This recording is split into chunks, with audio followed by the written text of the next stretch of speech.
Hello everybody សួស្តីអ្នកទាំងអស់គ្នាវិលមកជួបគ្នាសាជាថ្មីម្ដងទៀតថ្ងៃនេះផងដែរខ្ញុំនឹងបង្ហាញពីការ design យើងមិនចាំបាច់ design ទេគឺយើងគ្រាន់តែចូលទៅកាន់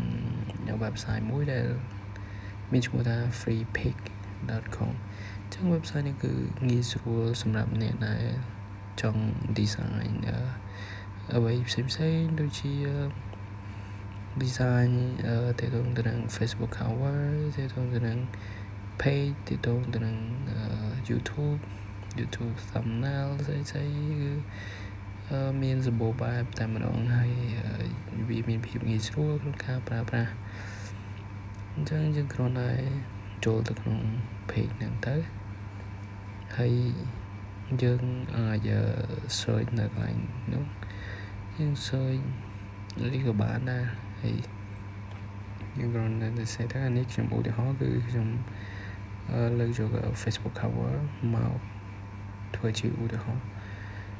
អញ្ចឹងបន្តមកគឺវាចេញបែបនេះ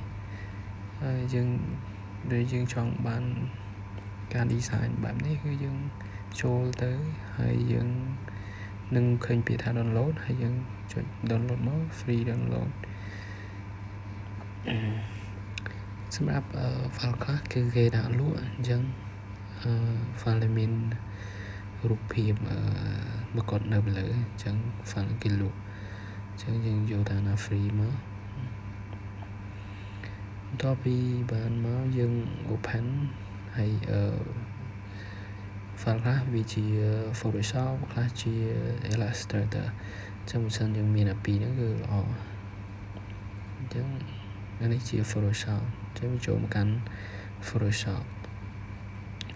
តោះមកយើងដាក់ image ដាក់រូបភាពគឺយើងមើលកន្លែងគេដាក់អក្សរ image ទៅយើងយក place embed មកយើងដាក់អូខេ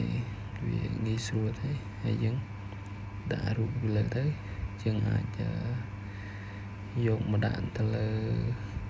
មួយណាក៏បានដែរទី1ទី2ដែលយើងឃើញ image គេដាក់ទី1ទី2តបមកយើងសេរីវាស្អាតមកហើយយើងអាច clipping mask ក៏បានឬក៏យើង double click ចូលទៅដាក់នៅក្នុងនឹងក៏បានអានេះខ្ញុំធ្វើបែប clipping mask ជាគេ right click មកវានឹងចេញ clipping mask អានេះខ្ញុំសារអញ្ចឹងវាលឿនបន្តិចបន្ទាប់ពីយើងបានហើយយើងដាក់រូបភាពបានហើយគឺយើងកែអក្សរគឺយើង double click 2ដងហើយវានឹង load ផ្ទាំងមួយយើង click OK អញ្ចឹងយើងអាច edit បានអញ្ចឹងនៅនឹងយើងទៅសេអក្សរគឺវាជាជម្រើសរបស់យើងយើងចង់សេយ៉ាងណាក៏បានដែរអានេះខ្ញុំធ្វើជា Facebook cover យ៉ាងលេខទូរស័ព្ទដាក់អីមកនឹងគឺវារៀងទូបន្តិចយើងពង្រីកវានឹងវាសាវា